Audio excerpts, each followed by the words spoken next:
You should be grateful. Someone like me even dated you." The words hung in the air like shattered glass, sharp, echoing, and impossible to take back. For a moment, I couldn't even process that Dylan had actually said it. The people at the table, his friends, his coworkers, all went silent before one of them let out a nervous laugh. As if this was just another one of his jokes. But it wasn't. I could see it in his eyes. He meant every single word.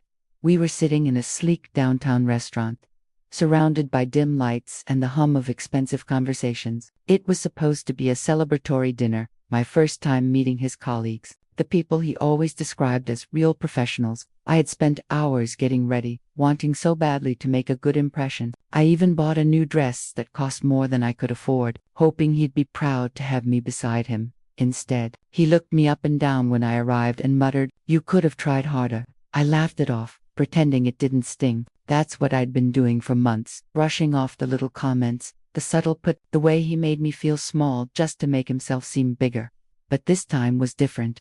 He leaned back in his chair, sipping his wine, and continued for everyone to hear. "She runs a clothing store. It's cute, you know, not a real job, but she tries."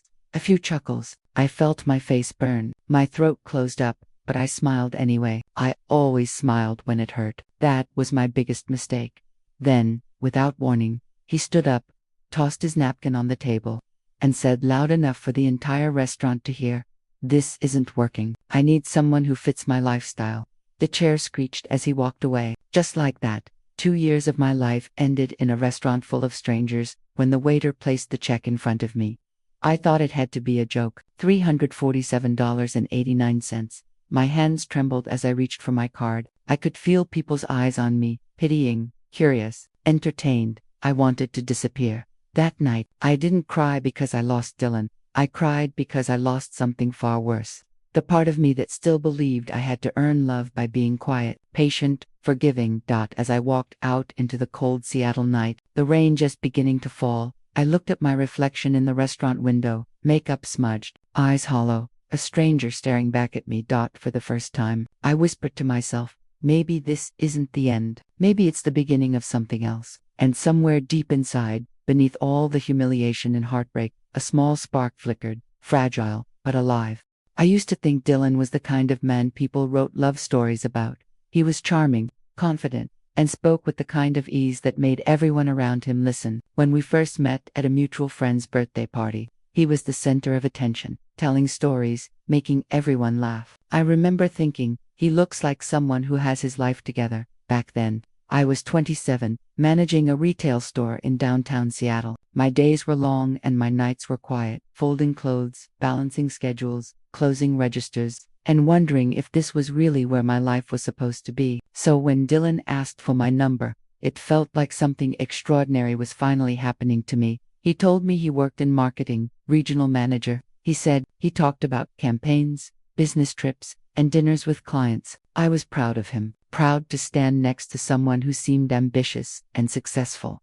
In the beginning, he was perfect. Flowers on Wednesdays, surprise takeout after my late shifts, sweet messages that made my heart flutter. But little by little, the man who made me feel seen began to make me feel small.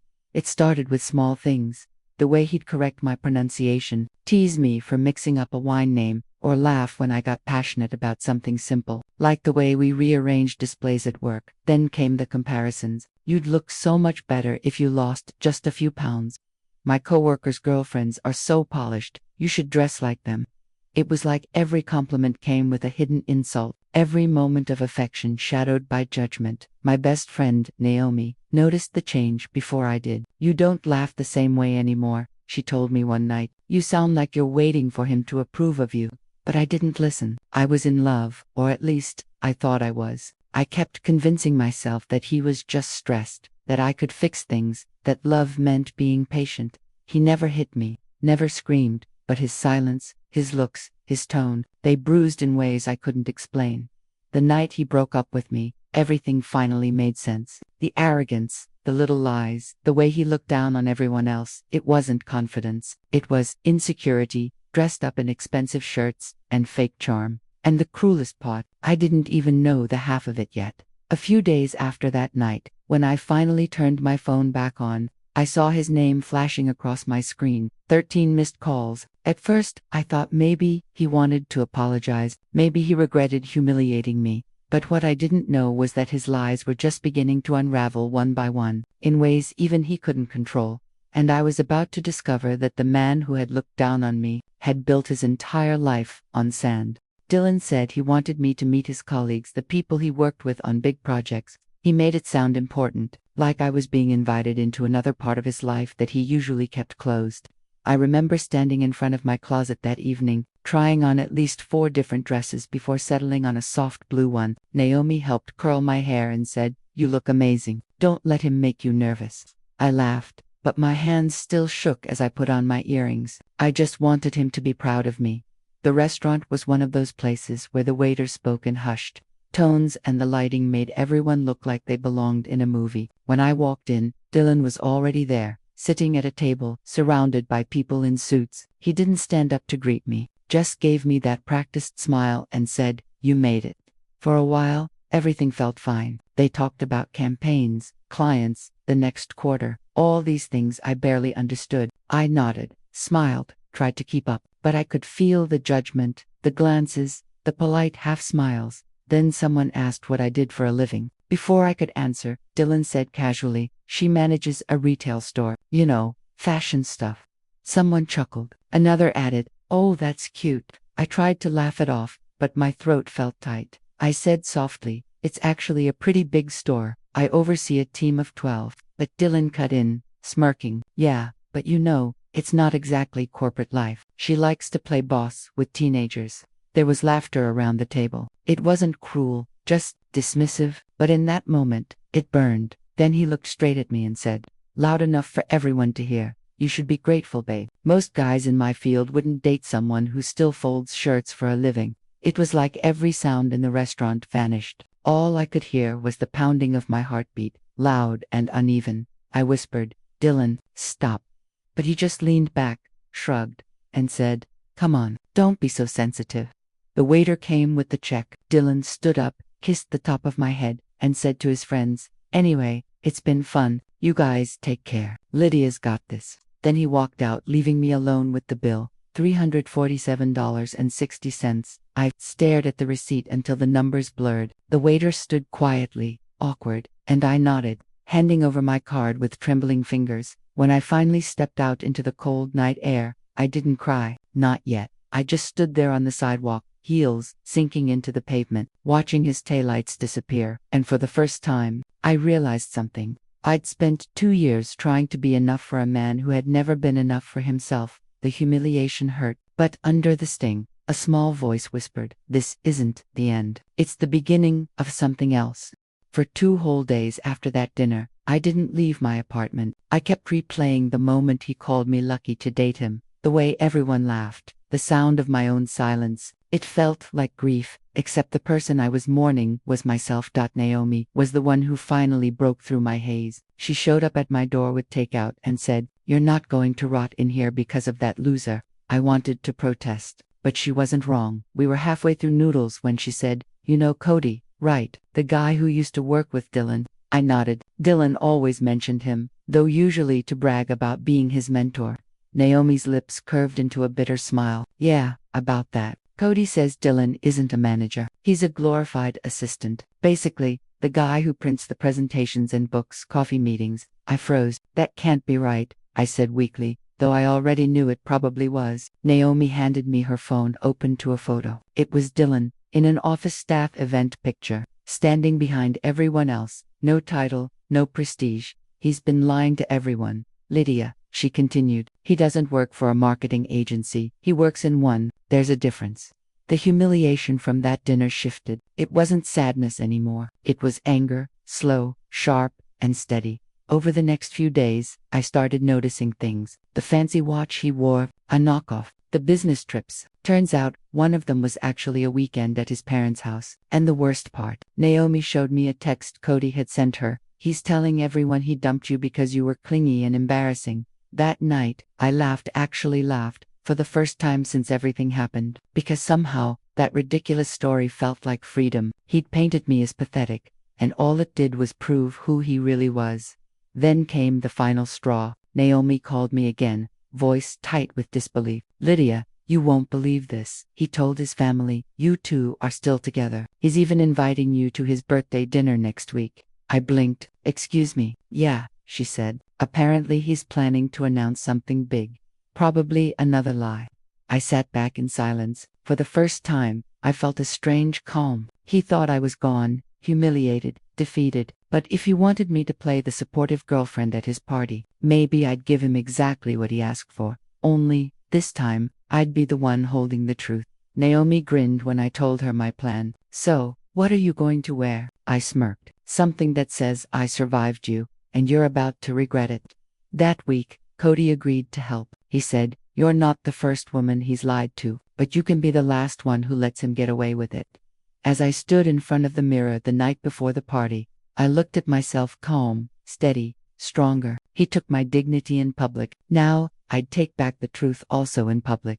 The night of Dylan's birthday felt like walking into enemy territory. His parents' house glowed with fairy lights and fake warmth. All smiles, all shallow laughter. People in suits mingled near the bar, a jazz playlist humming in the background, and there he was. Dylan stood in the center of it all, basking in attention, looking like the man he always pretended to be. When he saw me walk in, the confident smirk froze for a second, then reappeared, tighter this time. Lydia, he exclaimed, loud enough for everyone to hear. I didn't think you'd make it. I smiled. Well, I wouldn't miss your big night, would I? Whispers floated through the room. His coworkers looked curious. His parents, delighted. His mother, Sharon, came over and hugged me. Oh, sweetheart, we're so happy you and Dylan are still together. He tells us, you two are stronger than ever.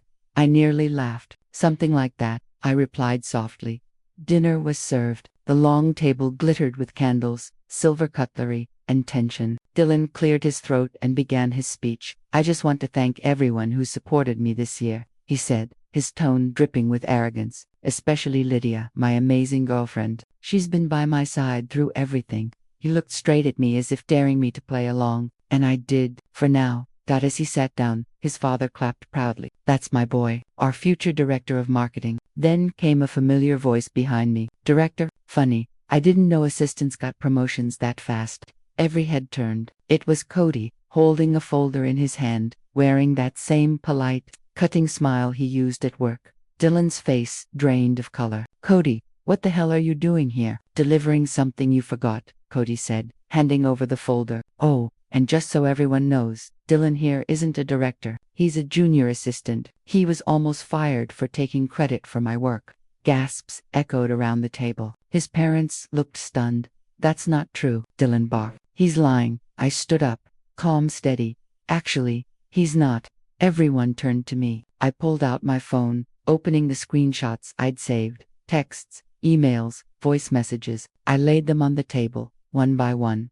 This, I said softly, is the man who called me embarrassing in front of his friends. The same man who made me pay for his fancy dinner, who lied about his job, who lied about me. Sharon covered her mouth. Dylan's father stared, silent. Dylan stammered, reaching for me. Lydia, please don't, I said. You humiliated me in public. I thought I'd feel better doing the same to you. But honestly, I just want the truth out there. He lunged for the phone, but Cody stopped him. The room fell into chaos. His co-workers whispering, his parents demanding answers. Dylan's voice cracked, desperate. You can't do this to me. I took my purse, slung it over my shoulder, and smiled faintly. Oh, Dylan, I said quietly, you already did it to yourself. And with that, I walked out, leaving him to face the wreckage he'd built. For days after that night, my phone didn't stop buzzing. Missed calls, voicemails, messages from unknown numbers. Some were from Dylan, frantic, begging, angry. Some from mutual friends, gossiping about what happened at the party. I ignored every single one. The video someone had taken of the confrontation had already gone viral within their social circle. By Monday, everyone at Dylan's office knew the truth. By Wednesday, he was called into HR. By Friday, he was officially unemployed. Vanessa texted me a screenshot of his resignation post on LinkedIn, a pathetic paragraph full of excuses about creative differences and personal growth. I didn't even bother replying. Meanwhile, I started to breathe again. It felt strange, quiet, steady, unfamiliar. The apartment didn't echo with his criticism anymore. No one was telling me I looked tired or should dress better for my age. I could just exist. One afternoon, I went back to my favorite coffee shop downtown. The barista who'd seen me cry there months ago smiled when I walked in. "Back to your usual?" he asked. I smiled. "Yeah. And maybe a pastry too. I think I deserve it." Cody joined me later that day. He looked different, lighter, maybe even proud. He set down 2 coffees and said, "You know, you handled that like a total boss." I didn't feel like one, I admitted. I just wanted it to stop. Well, it did. "He can't hurt you anymore." There was a pause. Then he added, "You know, a bunch of us from work are starting a new project. We could use someone like you for community outreach. Interested?" I blinked. "You're offering me a job." He grinned. "Consider it karma in motion." It wasn't just a job offer. It was a lifeline, a chance to move forward. That weekend, I got an unexpected call. It was Dylan's mother, Sharon. Her voice trembled. "I wanted to apologize, Lydia," she said softly, "for everything he did, for what you went through. We raised him better than that, or at least, we thought we did." Her words weren't comforting, but they were human. "I appreciate that," I told her. "Really, but it's time I move on." She sighed. "I understand. I hope you find someone who deserves you." I thanked her and hung up, staring out my window at the rain. For the first time, I felt a strange kind of peace. Not joy, not yet, but peace. Over the next few weeks, I focused on myself, therapy, work, rebuilding my confidence. I even dyed my hair. Something Dylan used to hate. Vanessa and I celebrated my Freedom Day with cheap champagne and laughter that came straight from the soul. When I lay down that night, the apartment felt warm again, not because someone else was there, but because I was funnily enough. It's been 6 months since that night, the night everything fell apart, and strangely, the night everything began again. Sometimes, I still wake up expecting to feel that tightness in my chest, the anxiety, the shame, the urge to apologize for things that weren't even my fault, but it's gone now. The silence that used to feel so heavy has become comforting. It's mine again. I started journaling, just to get the noise out of my head. At first, the pages were full of anger, the kind of rage you don't even know how to describe, but slowly, the words changed. I stopped writing about him. I started writing about me. About the things I loved, the food I liked, the music I'd stopped listening to because he said it was too childish. About the way sunlight hit my apartment at 8 a.m. and made everything look golden. It's strange how much of yourself you can lose when you try to be good enough for the wrong person. Now, I know better. You don't need to prove your worth to someone who's determined not to see it. A few weeks ago, I ran into one of Dylan's old coworkers at a cafe. She told me he'd moved out of town, something about starting over. I smiled politely, wished him well, and went back to reading my book. For the first time, hearing his name didn't sting. It just meant nothing. He was a chapter I'd already closed. That night, Cody came over with takeout and a ridiculous rom-com. We laughed until we cried, not because the movie was that funny, but because laughter finally felt natural again. And when he asked how I was doing, I said, "I'm okay. Really okay." I wasn't pretending anymore. Sometimes people think closure comes when the other person apologizes, or when justice is served. But I learned that closure is what you give yourself when you stop waiting for someone else to make things right. I used to think my life ended at that restaurant table when he humiliated me and walked away. Now I see it differently. That was just the universe clearing space, making room for the woman I was supposed to become. I'm not angry anymore. I'm not broken. I'm not defined by what he did. I'm just free. And maybe that's what healing really means, not forgetting the past, but owning it, using it to build something stronger. So if you're ever sitting in your car, crying over someone who made you feel small, remember this: you will laugh again, you will love again, and one day, you'll look back and realize their rejection was your redirection. Because sometimes, losing someone isn't the tragedy. Sometimes, it's the rescue.